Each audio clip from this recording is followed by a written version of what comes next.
Okay, we are holding over here by a new Tehillim today. This is Tehillim Samech. We're leaving the 50s and we're beginning 60. I guess we'll call it a milestone. Remember, there's 150 Tehillim altogether. So this, I guess, would make us about a third of the way through in Sefer Tehillim. And Rabbi has a very beautiful description and introduction to this particular Tehillim. And the truth of the matter is, it's something we'll find in all the Mefarshim. There's an idea of Klal Yisrael before Dovid HaMelech, and there's a Klal Yisrael after Dovid HaMelech comes onto the scene. And the two levels of Klal Yisrael, the Jewish people, are almost incomparable. Because before Dovid, when there was not a leader of his stature and his level, so the Jewish people found themselves very often in difficult places in their history. But once that Dovid becomes the Melech, he becomes the king of Klal Yisrael, and he begins using his leadership abilities and his amunah and his bitachon and his dveikis, his closeness that he has to Hashem, his tzidkus, his righteousness, and his understanding of how Kodesh Baruch Hu runs the world. So since that he's the one that's being majich, he's the one that is leading Klal Yisrael, so therefore the Jewish people that are drawn after the life and the outlook and the perspective and the siyata d'shemaya of Dovid HaMelech. So you can't really compare a nation before Dovid to the nation that took place after Dovid HaMelech. And it's kind of what Rabbi says over here in the introduction, and it's what we're going to see in the Mefarshim as well. And he says in a very beautiful way that this particular psalm, this particular Tehillim, is David's inspired vision of a universal order of nations united in complete harmony. Meaning that David's dream would be that the whole world, as we mention this very often during the Yomim Noraim, we find that a lot of the davening on the Yom Noraim is not only about our welfare and the goodness that we want to come to us and the tshuva that we're going to do, but rather that HaKadosh Baruch Hu should unify the entire creation, and that all of the nations, the 70 nations of the world, they should really be under the rulership of HaKadosh Baruch Hu, because only then can the world work in the harmony that Hashem set it up to work in. And he writes over here that even though that Dovid HaMelech was this mighty warrior, and he had skills in martial warfare that nobody else had of his time, he was not a violent person, Chalila. Rather, Dovid HaMelech was the ambassador of peace, not just for Klal Yisrael, but he was the ambassador of peace for HaKadosh Baruch Hu, which he wanted to bring the world to that level. And he writes like this, that he writes the following, that since that Klal Yisrael believes in monotheism, which is one God, that means that we believe that everything works in a unified manner because HaKadosh Baruch created a world that is perfect in its symmetry and its synthesis of all the different aspects that are there. Meaning, even though that we look around the world and you see many different powers and different mights that are there, and we actually see a world that has machlekes, and there are contradictions. Water and fire are contradictory. Air, the heavens and the earth are contradictory. The things that are going on inside of a person, there's contradictions. Nevertheless, the whole world runs and functions in unity. So that the world should also have peace, that all the nations of the world will end up being together and working as one. Of course, Klal Yisrael being at the center of all of that. That's also an outgrowth of the Amunah in only one God. Because if you look at all of the other religions in the world, especially during those times, even Christianity falls into this perilous view as well. If you look at all the pagan mythologies of the thousands of years ago, there were many gods. They were up in the heavens and they were warring and they were battling with each other. There was jealousy, there was licentiousness, there was lowliness of these gods, and they were really just a manifestation of the struggles that the human beings down here in this world were going through, and they were projecting them onto the gods that they were creating. So they lived in a world of struggle, they lived in a world of conflicts, there was polarization. That was all in the mindset of the idolater, of the mythology of the Greeks, of the Romans, all of the meshugas that they had in their religious outlook. However, Klal Yisrael believes in HaKadosh Baruch Hu. HaKadosh Baruch Hu is one. That means everything in the world, which is underneath the Rebbeinu Shem, which is everything is supposed to be in line with this oneness and this unity of Hashem. So David HaMelech wants, when he becomes the king, that not only should Klal Yisrael be recognized as the apex of the nations of the world, but if most importantly, that HaKadosh Baruch Hu should be recognized as the one and only God of the universe. And all of the nations should abandon their avodah zarah, their idol worship. They should abandon their foolish beliefs that they have in the myriad of gods that they pin their faith on. And they should also come to the recognition and realization that there's only one God in this world, and we're all unified and identify under this umbrella of Amunah in one God, and therefore there's going to be a work of togetherness of the entire universe. And therefore says Rafoya the following idea, that they have to recognize that it's Hashem who is giving order to the world, and Klal Yisrael is the nation that's at the center of that, because we are the teachers to all of mankind. When it means that we are an or l'goyim, that we are a light unto the nations of the world, that means that because we live our life according to the truth, we understand HaKadosh Baruch Hu better than the other nations of the world, so therefore we're able to enlighten and illuminate the world in that particular way. And he adds in over here the following idea. I'm not sure how much we'll see this in the Mefarshim, but he adds in the following idea, and that is that the center of all the nations is Klal Yisrael. But the center of Klal Yisrael is the great Sanhedrin, who is comprised of 70 different judges. And the reason that they were comprised of the there's 71 members in the Sanhedrin. So the one represents Klal Yisrael. The other 70 represent all the other nations of the world. And so therefore, the Sanhedrin, which was the eyes, the Einei Ha'eda, they're the eyes of Klal Yisrael, they're the ones that are making the judgments, they're the ones that are running our nation in order. So therefore, says David HaMelech, so the Sanhedrin then is like the center of the full spiritual universe and the physical universe, because they're in charge of administering and keeping the Jewish people in check in the Torah laws. And because that the Torah laws are running in the right way, so therefore the whole world is able to run in the unison that it's supposed to. So therefore he writes that this Tehillim is David HaMelech dedicating the entire Tehillim basically to the powers of the Sanhedrin, to the wars that he fought for the sake of the integrity of the Sanhedrin, and that it would show that Klal Yisrael is the preeminent nation, and that the other 70 nations which the Sanhedrin itself represents should also be dedicated to this divine peace that we as a nation of Klal Yisrael are striving for.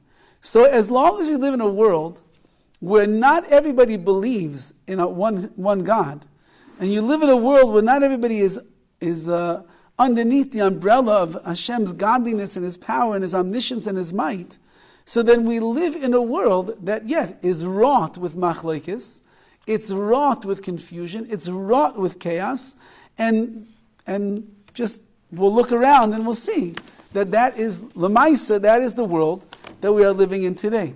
So David HaMelech said that the mission of the Jew is to bring the knowledge of HaKadosh Baruch Hu to the entire universe, and that eventually, with HaKadosh Baruch Hu's help, everybody is going to get to that point where they recognize Hashem Echad, U'Shema Echad, that Hashem is one, and His name is one. That's why we say on the Yom Neroim, we say Aleinu. Aleinu is the recognition that there's only one God in this world, and that we're all supposed to bow down to Him, and that's what we're trying to accomplish. So without further ado in the introduction, we'll go into the commentators over here on the words of this particular Tehillim. Again, for those that are just joining us right now, we're in Samech, which is number 60 in Tehillim, and we'll see the way that the Mefarshim, the commentators, explain. So, this idea that there's a Klal Yisrael before David HaMelech, and there's a Klal Yisrael after David HaMelech, is very much explained in the beautiful language of Rav Hirsch, of course, who is able to bring everything into the imagery that he does. And he says like this: the first pasuk says, "Lamnatzeich al Shushan Eidos," to the one who grants victory on Shushan, from the language of Shoshana, a rose. Shushan Eidos, a rose of testimony. Michtam, which is an instruction. LeDavid lelamed, it's an instruction or a tenet that David HaMelech is going to teach. So Hashem is granting victory to the rose of testimony, and this whole concept, this idea, is something that David HaMelech is going to end up teaching over to Klal Yisrael, and as we said in the introduction, really it's a much more global lesson that he will teach to the entire world. So he says over here that the imagery that David is choosing is that Klal Yisrael is like a rose. And a rose, we know, is surrounded by branches or stems with leaves, but those leaves have thorns. And so Klal Yisrael is a nation that is surrounded by thorns. And he says that if you look in Shir Shirim, in the Song of Songs, it says, Shaishana ben achuchim, we are the rose amongst the thorns. Which means, as Chazal write over there, I believe it's the Midrash says, that when you have a rose that is standing amongst the thorns, it's going to be injured by the winds, regardless of which direction they're coming from. If the rose is here and there's thorns all around, so if the wind comes in and it blows onto the leaves, it blows onto the stems, it blows onto the rose, they're going to end up getting hit. The rose will end up getting hit by the stems. No, it will end up getting hit by the thorns. However, he writes that the rose could protect itself from getting damaged only if it succeeds in remaining straight and upright. If the stem with the thorns and the rose on top, where it's surrounded by other stems with thorns, can remain standing straight, so then even if the winds will come, but the rose itself is above all of that, so then it's able to withstand the onslaught of the wind, which is blowing the thorns into the rose petals. So he says this is applying to Klal Yisrael. In the midst of all of the suffering that we go through in the Galus, in the exile. He says if you look throughout the history of the Jewish people, so there are storms that are blowing against us from every direction. There's never really been a period in our history where there were not some storms and winds of the world that were blowing against us. Maybe you can find throughout our history, there's like certain small periods of time where more or less Klal Yisrael had a peaceful life. But it's far and few. We're the only nation that is getting beaten and blasted constantly from everything going on around us. However, Klal Yisrael has to suffer through all of these blasts of wind that are coming in the different directions. And our goal is to suffer through them, but to preserve itself if we remain standing firm and upright, and we continue to look to HaKadosh Baruch Hu on high. Meaning, the winds are going to come, and the hatred of the nations is going to be there, and the difficulties that we are going to go through as individuals, as a nation, that's something that we cannot rid ourselves of until Mashiach is going to come. The question is, how are we going to fare the weather of the storm? Says Rav Hirsch, the only way that we can do it is if we remain standing strong. As we pointed out previously, if you're oimed b'nisayin, if you stand up like a pillar under the pressure of the challenge of the test that is there, and you remember to keep looking up at the Rebbeinu Shalom, that HaKadosh Baruch Hu is the one that is in charge of everything, so then a person will be able to have the winds blowing all around them, but it's not going to destroy them and is not going to hurt them. They're going to remain strong without the thorns poking in on every way. And it's really what the Metzudas Dovid says over here. What does it mean, Lalamed? What was Dovid HaMelech coming to teach Klal Yisrael?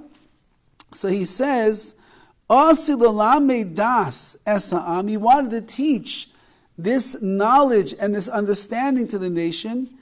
Eicha kol ba b'hashgacha. How a Jew could look at the world and look at their life and look at our history and realize that everything that's happening to us is all b'hashgacha. It's all HaKadosh Baruch Hu is doing. I mean, there's not a single thing that is taking place in our lives, not from beginning till the end, from when we wake up in the morning till we go to sleep at night, or 120 years, that's not under the watchful eye and the direction and the guidance of HaKadosh Baruch Hu.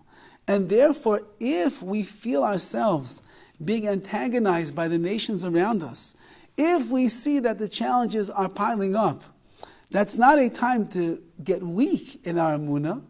On the other hand, a person has to go deeper into their emunah during that time to keep telling themselves over and over and over again, this is all the hashgacha, this is all what HaKadosh Baruch Hu wants. There's nothing that is happening right now that's not within Hashem's hands. And therefore it's going the way that it does. Says Rav Hirsch, Dovid HaMelech saw Klal Yisrael before he was the king, and he saw that they went through some very difficult times.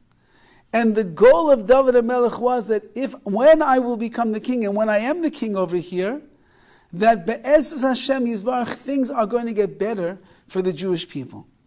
And beforehand, there were sometimes miraculous deliveries that Klal Yisrael had, and it was, David understood that the reason that HaKadosh Baruch Hu saved them from the hands of their enemies, he saved them from the onslaught of the evil that there is in the world, is because it was constantly coming and teaching Klal Yisrael. If you stay focused, if you know what the goal is, if you know where your eyes are supposed to be directed, like the Mishnah says, that in the days of Moshe Rabbeinu when they were fighting Amalek, so the Mishnah quotes the pasuk in the Torah that says that when Moshe Rabbeinu's hands were raised and Klal Yisrael, and his hands were raised so they were able to defeat Amalek.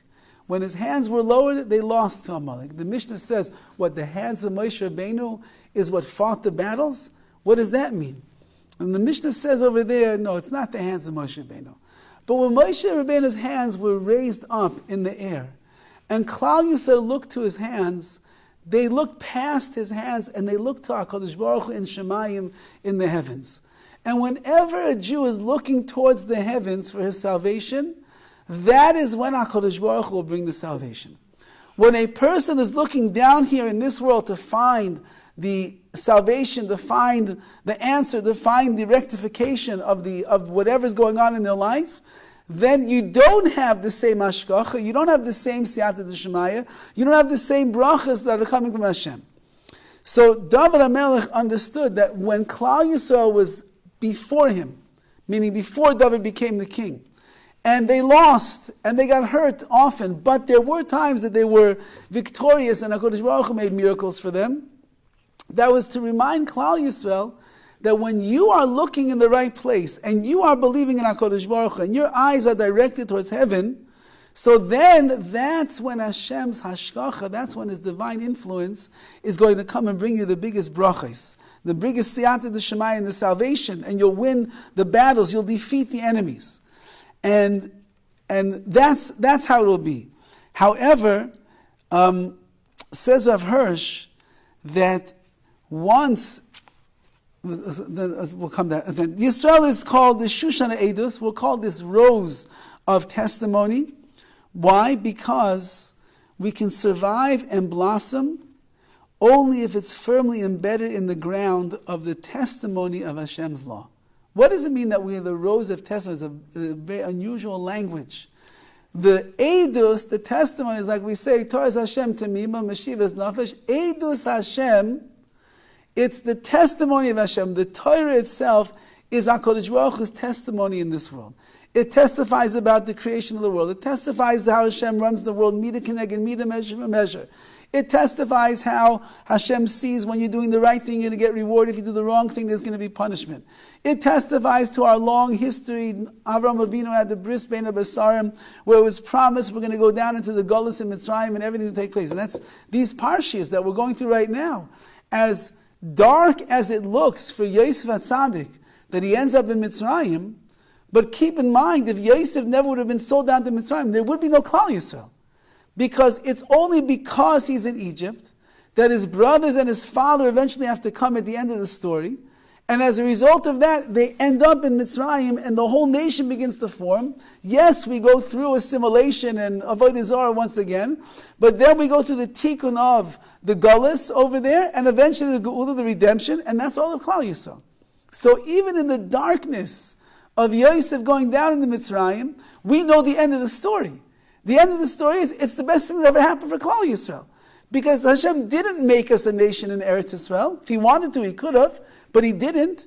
He didn't make us a nation without this story of the hatred and the jealousy of the brothers to Yosef. He made us a nation under these circumstances where it's really not what you'd expect from the Jewish people, but it brings about the ultimate tikkun, the rectification, that Klal Yisrael becomes a nation. So Dovid HaMelech understood that we are the rows of edus of testimony. When you are rooted and you are embedded and you're enmeshed in the Torah, and that's where you're getting your life force and that's where you're getting your growth from, so then even if all the thorns of the world are coming all around you, it doesn't stop you. Like we said over in the Maharal many times, man is an upside down tree. A tree, normally the roots are in the ground and the tree grows up. Man is the opposite. Our roots are in Shemayim with the Ribbono Shel Olam. The Torah is really in Shemayim. That's the resting place of the Torah. We have it down here to be able to live. But everything, all the Ruchnius, the Kiddush is up there in Shemayim. And therefore, our roots are up there and we're growing down here into this world. That is the real strength. That is the real strength of Klal Yisrael. We go on over here, skipping the second verse. I'm going to number 3. Elokim zanachtanu, Hashem, you've forsaken us. Peratztanu, and you made us defenseless. There's pierces, there's breakage in our wall. Anafta, you got angry with us. Teshoivev lanu, you desire our return. So this pasuk, this verse, is a very telling verse about the way in which HaKadosh Baruch Hu deals with Klal Yisrael. And what is the goal every time that HaKadosh Baruch Hu expresses his anger upon us? Hashem forsook us. Now we know that Hashem doesn't forsake us for no reason. If we forsake Hashem, if we abandon HaKadosh Baruch Hu, you take one step back, HaKadosh Baruch Hu takes a step back as well. You take another step, he takes more steps. And it could even be, I think there's Chazal that say, every step that we take backwards, Hashem is taking 2 steps backwards. So if Hashem is abandoning us, it's only because we've abandoned HaKadosh Baruch Hu, which means that we're not living the way that Dovid is saying over here, where we are this nation who is enmeshed, so to speak, in the testimonies of the Torah. So then, once that HaKadosh Baruch Hu moves back, we become defenseless. Because who's protecting us? When we are involved in Hashem, and we're in HaKadosh Baruch Hu's life, and He's all around us, so then Hashem is our protection. But if we moved away, and Hashem moved away, so then who's protecting us? And all of the destructive periods in our history, where you see the Goyim rise up against us, it's not because we're like right there with Hashem. This is one of the things that they always say.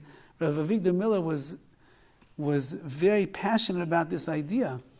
And he said that everybody thinks that by the Holocaust, we were living in such a frum world. And that must have been in Europe, everybody was frum. But he says, I lived in Slobodka during that time before the war. I know the store owners that were keeping their stores open on Shabbos. I knew what was going on down in the clubs and the bars and everything. I know that the majority of the Jewish people were not learning in Slobodka Yeshiva. The majority were not religious. And so therefore, when we move away and we abandon HaKadosh Baruch Hu and His life, so then He forsakes us, we become defenseless, Hashem is anafte, becomes angry with us, but it's all for a reason. So all of the things that befall us is all to shoyvev lanu. He wants us to return to Him. If we don't get the message, so then Hashem, He sends us the message. Says Rav Hirsch that the fact that when we were closer to HaKadosh Baruch Hu, and we know that we found favor in the eyes of Hashem, so that was like our source of strength, knowing that HaKadosh Baruch Hu is surrounding us, He's encircling us, He's got a wall of protection that is there. However, once that you withdraw from us, Hashem, and again, the way that we're explaining it means that we began the process of withdrawing from Him, so then all the walls of protection that Klal Yisrael has, that you could go into a foreign nation and they don't bother you, they don't touch you, so all of those walls of protection, they begin to break down. And instead of being surrounded by protective walls, we're surrounded by a pirza. Pirza means when there's a break in the wall, which means anybody can get through at that time.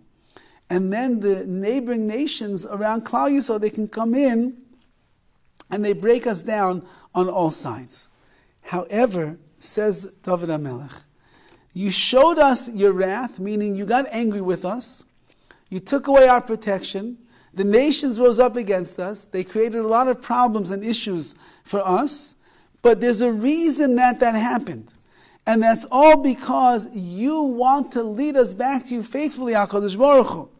You don't want us to remain a nation that's filled with pierces, with breakage in the wall, or a nation that is far away from Hashem, or a nation that is forsaken by Hashem. You want us to be the nation that your desire is, you have an urge that we should do tshuva and we should return to you. And therefore he writes in the diktuk, in the grammar of the language, it doesn't say v'teshoivev oisanu, which would mean that HaKadosh Baruch Hu is the one that is bringing us back. It means that what? That the bitter experiences that we will go through at the hands of our enemies and realizing that the reason that it happened is because we were not engendered to the Rebbeinu Shalom, we were not dutiful in the way that we were and loyal to Hashem. So once that we begin to recognize this and see this clearly, that itself is the way that a person is going to be able to start coming back to the Rebbeinu Shalom. Like this great story that I told on Shabbos about that never happened. The taxi driver whose life was saved by HaKadosh Baruch Hu, and it brought him back to Hashem. You see, that's why that story is so hard. Because everything that he said is exactly what we believe. We believe that HaKadosh Baruch Hu does everything for a reason. We believe that Hashem would not keep a person alive unless He wants something out of him. And so, fine. But at the end of the day,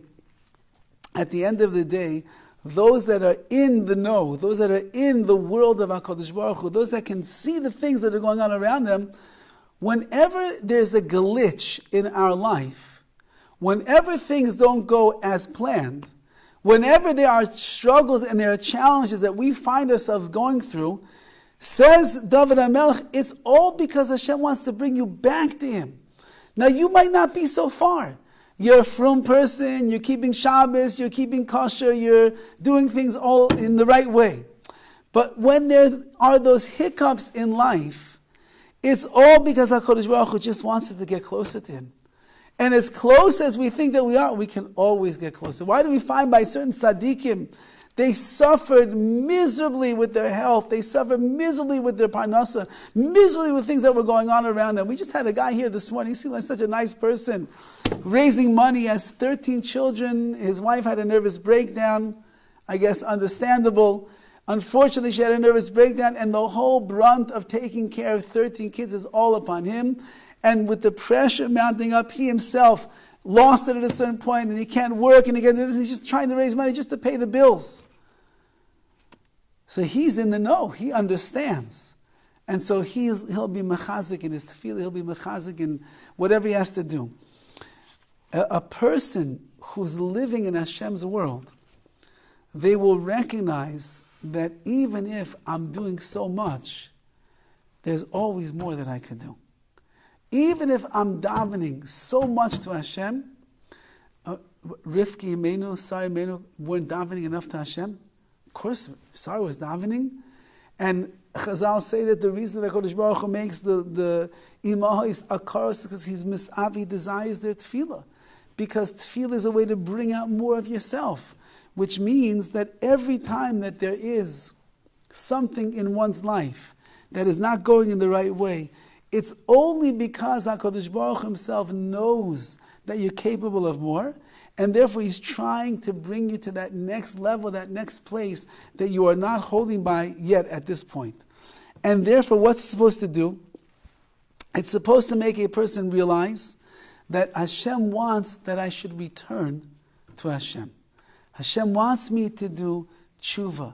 It's not just, and he points out in the world of grammar, it's not just beheshiv, that he wants like a simple, I turned away and I have to just turn back to Hashem. It means that I'm distanced myself from the Ribbono Shel Olam, and I have to make the effort that is necessary in order to be able to return fully to Hashem. Again, we think to ourselves, well, he's not talking to us. Yes? I don't think I understand. Teshuve Lanu versus Teshuve Osanu. Yes. Differentiating between those two, like why doesn't it say Osanu? Yes. So the way that Rav Hirsch is learning it is that Osanu means that there's like direct action that HaKadosh Baruch Hu has on us, where he's afflicting us with things and doing things to us, and that's supposed to be the wake-up call that we have to do more, that he wants more from us. Lanu apparently, according to Rabbi Hirsch, will be a more passive type of a way that things are happening. Maybe I don't know exactly how it would work. You wouldn't recognize perhaps that it's all coming from HaKadosh Baruch Hu.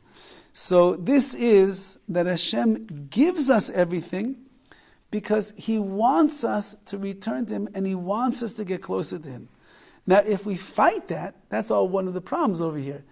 If we fight it, so then we never learn the lesson. If something happens in our life that we're not very particularly happy about, and we just kvetch and we complain and we don't embrace that challenge that HaKadosh Baruch Hu has given us, so then we just miss the boat altogether. And then HaKadosh Baruch Hu has to come at another point and bring something else on the person, so that maybe that will be the wake-up call. That's like Rabbi Miller mentions in his book about the Holocaust.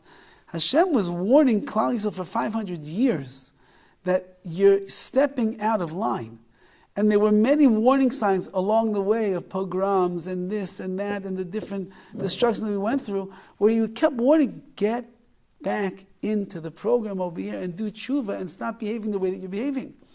But when Klal Yisrael got to the point where the basket of sins was filled and there was no turning back at that point, so then the only thing to do was to bring upon a Holocaust. Again, we don't understand the ways of HaKadosh Baruch Hu, but to bring it upon, because that was the only thing that's going to wake the Jewish people up at that point. And that's what they all point out, is that as assimilated as Klal Yisrael was at the time of the Shoah, at the time of the Holocaust, Hitler, Yimach Shema, he made it that even if you had like 1 ounce of Jewish blood inside of you, you were called a Jew.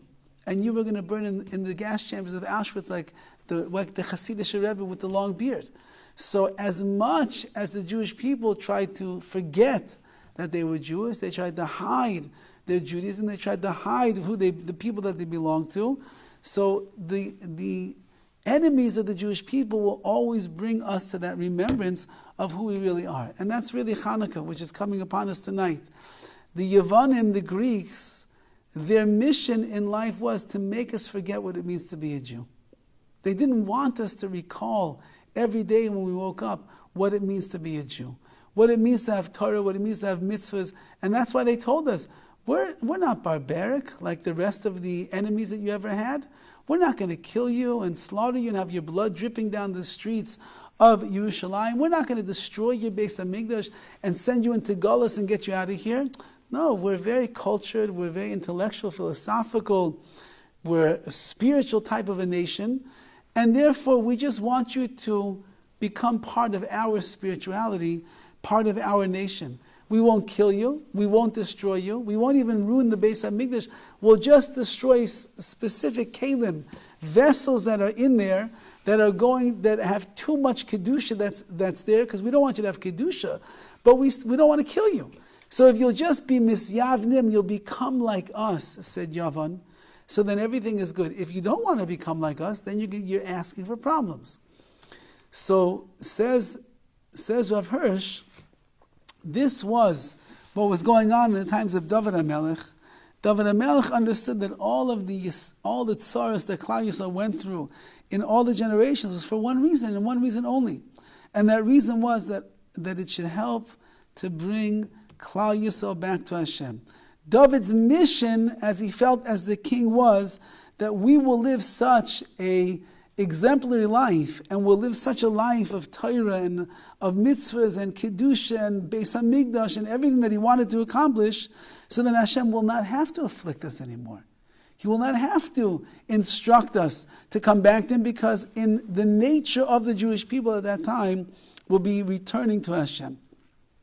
The next verse, Hirashta Eretz, the land will shake, Petsamte Rafa, and Betsamte Rafa Shevareha Kimata, and you're healing the breaches as the world itself is tottering.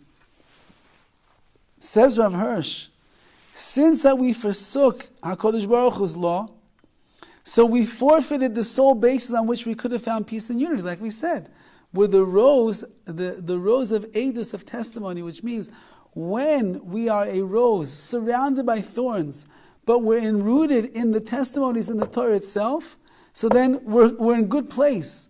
But David saw the nation at this time that they were not doing what HaKadosh Baruch Hu wanted to do, and therefore we forfeited the tranquility and the peace and the unity of this world. And therefore, he sends out like shockwaves, and there's dissension, and that's become the way of the Jewish people. I'm saying, you look at our nation today. You have, even though we think that there's so many frum people, but in the larger picture, I think 16, 17 million Jews in the world, how many are frum? 1 million? Throughout the world, maybe a little bit more. So the smallest percentage of Klal Yisrael is frum. 75% or so right now is intermarried and assimilated. So as long as that is what is going on, so then there cannot be this cohesiveness, there cannot be this unity. We cannot get these brachas that HaKadosh Baruch Hu wants to send us.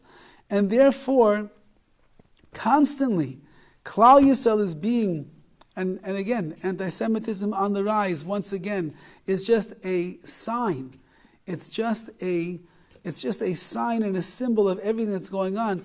When the Jewish people do what the Jewish people are supposed to do, no one's anti-Semitic against us. They just leave us alone. We're a superpower. When we're not doing, there's just this Chil Hashem, this person who is in charge of the crypto money, a young Jewish guy, his name is Jewish, he looks like a Jew. He just schemed like $50 billion, $50 million from the world. So how does that make us look? The whole world then looks down on us. They're those Jews, once again. When we misbehave, when we do the wrong things, and we use our brains for the wrong thing, we end up getting in trouble. And that's what he says over here. Further, here, Isa Amcha Kasha, you made the people have hardships. Hishkisani Yain Ta'ela, and you made us drink the wine of bewilderment. Says Rav Hirsch that you put us under these hardships, and these blows of fate struck us, and they robbed us of our spiritual independence and our strength to rise again, because we're totally bewildered. And this is Dovid HaMelech saying, before I became king, this is the state of the Jewish people. When I'm now becoming the king, we have to change all of that. David was a Renaissance man, so to speak, in the history of the Jewish people, that he wanted to unite Klal Yisrael again under this umbrella of faith and Hashkacha and Amunah and Siyata D'Shemaya and believing in Hashem and serving HaKadosh Baruch Hu. And therefore he wants us to get to that point, which is really, I think, the next pasuk over here, which we'll end with today.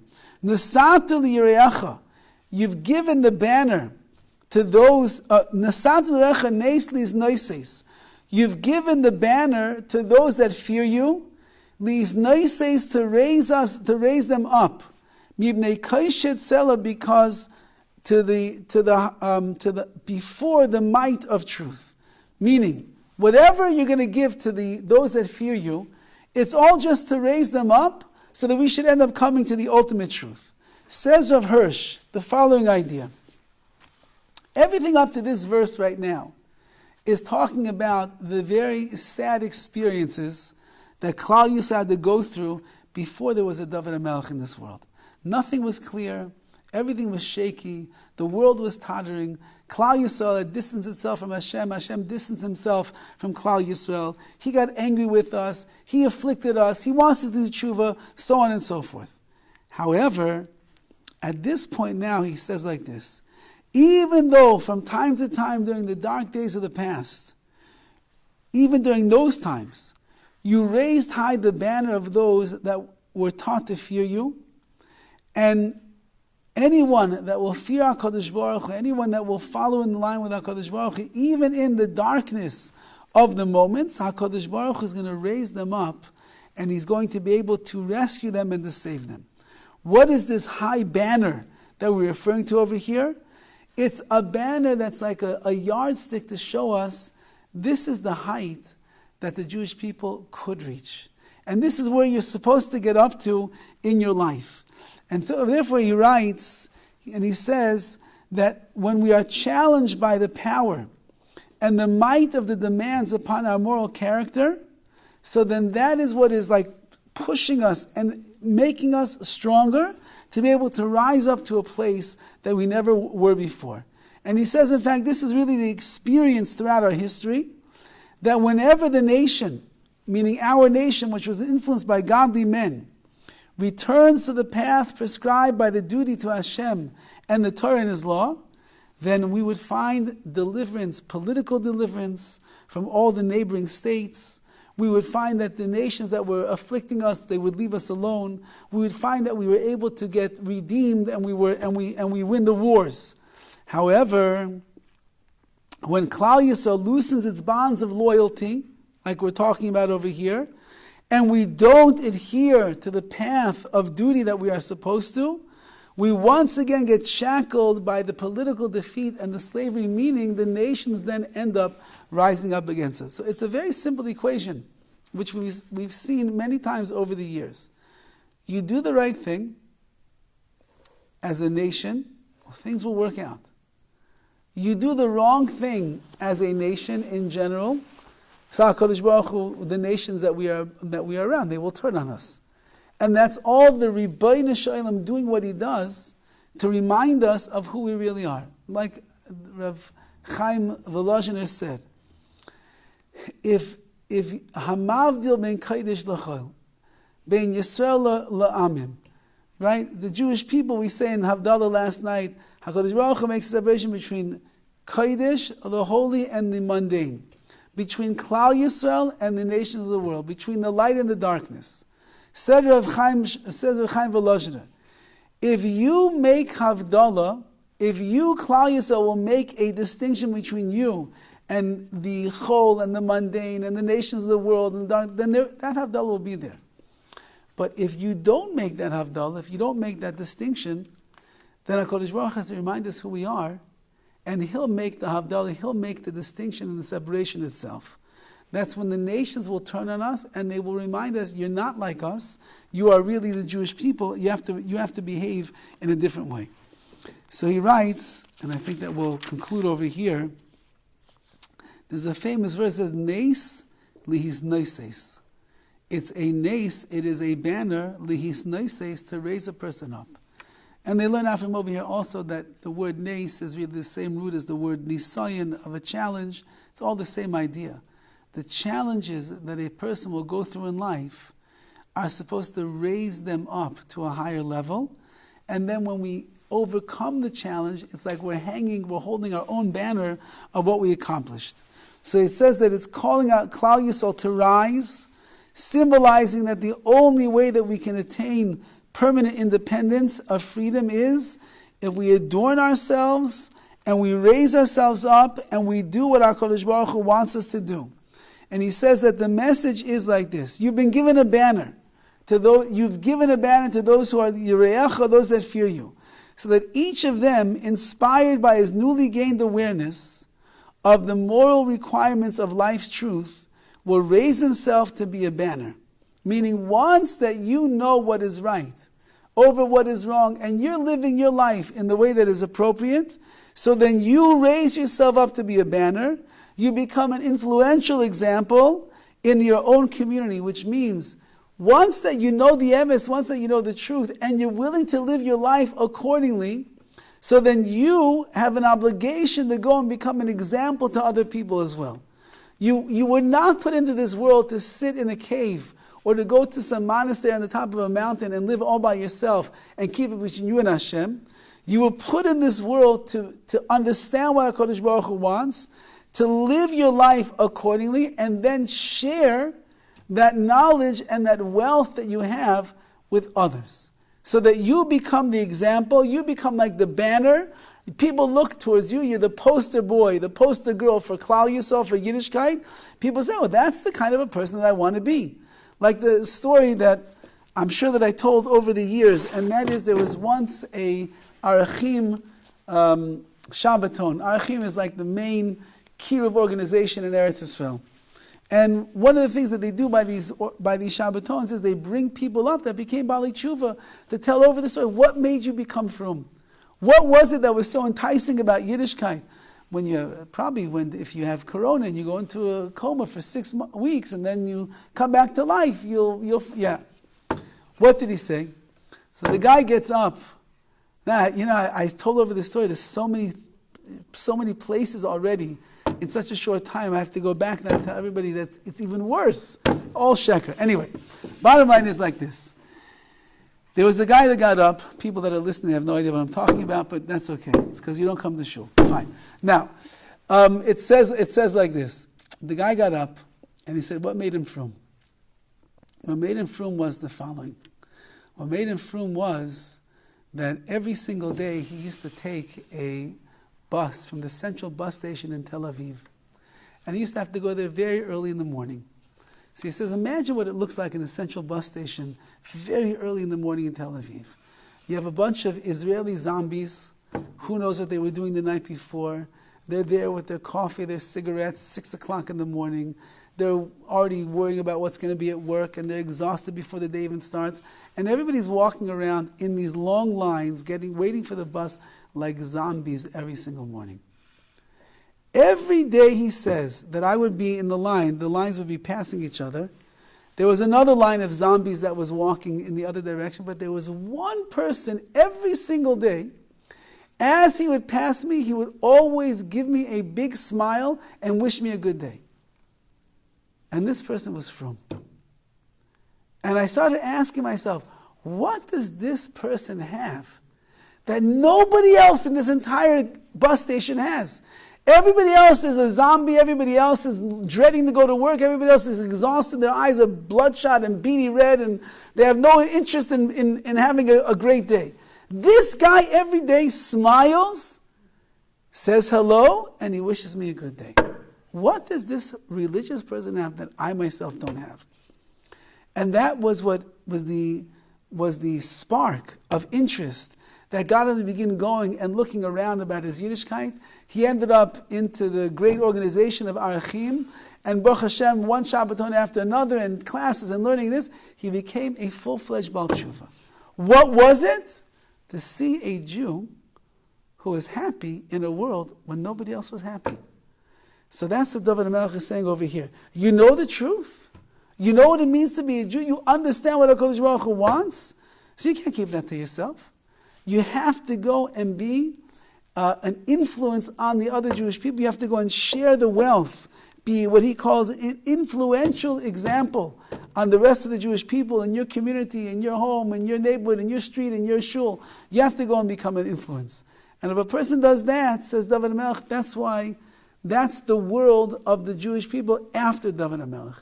Before Dovid HaMelech, he says, it was a lot of bleakness and a lot of darkness, and it wasn't so simple to understand what HaKadosh Baruch Hu wants. David had a clarity, he had a vision, he was a visionary of Amunah and Bitachon. He was a visionary, a Renaissance man of uniting Klal Yisrael together, and therefore he was able to give that over to Klal Yisrael. And as a result, we didn't finish the Tehillim yet, but we'll see, Be'ez Hashem. But as a result, it was a big shift in our nation and our history. And even though that we're not living in times of the clarity of David HaMelech, we have to keep in mind what he says our mission is, and that is to be under the umbrella of Hashem, to be deeply rooted and connected to His Torah, to live a life that is upstanding in that way, and then not to keep it to yourselves, but to go and to share that with the rest of Klal Yisrael. Have a wonderful day and a good week. Next week there will not be class. It's Shabbos Chanukah. People are on break. I'm sorry to have said the hundreds of ladies that are here today that there won't be class next week, but Be'ez Hashem, in the week after that, there will be class. Be'ez Hashem. All the best, everybody. Have a wonderful week. Freilich and Chanukah. Thank you so much, Rabbi. You're welcome. You're welcome. All the best.